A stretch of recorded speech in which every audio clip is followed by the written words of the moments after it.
E aí galera, beleza? Meu nome é Felipe. Hoje eu vou estar mostrando aí como configurar aí os fones AKG que vem nos aparelhos da Samsung para você escutar um som totalmente diferente do que você escuta. Muita gente reclama aí que o fone é uma porcaria e tudo mais, mas o que falta mesmo é só uma configuraçãozinha que tem no aparelho, que vem no aparelho, que vai deixar o som totalmente diferente, tá?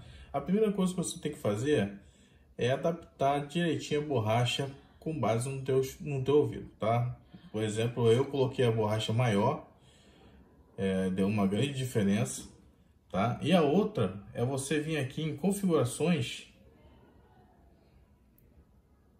sons, vem aqui embaixo em configurações avançadas de som, qualidade de som, vem aqui, ó, nessa opçãozinha aqui, ó, adapte som. Vai entrar nessa tela aqui, onde já vai estar no padrão.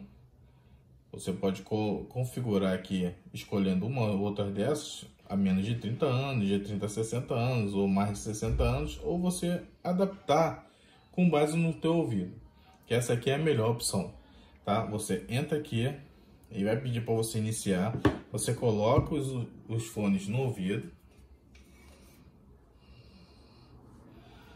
e ele vai fazer tipo uma audiometria.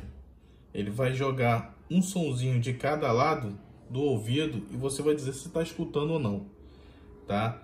É bom você fazer isso num local bem silencioso, tá? Então, como aqui não está muito silêncio, então eu vou fazer aqui rapidamente para vocês darem uma olhada para ver como é que é o final da configuração, ok? Eu vou correr o vídeo agora, tá? Daqui a pouquinho a gente volta aí.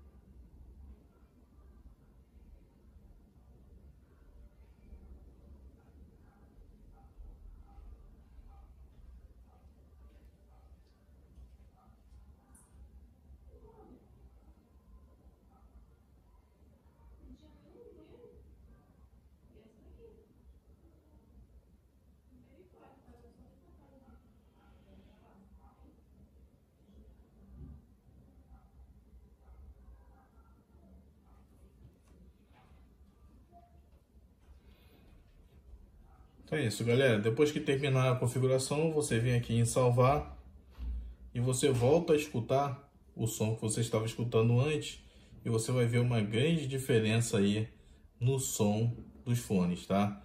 É isso aí, galera. Só quis mostrar para vocês como é que é essa configuraçãozinha aí. Um forte abraço, até a próxima. Valeu!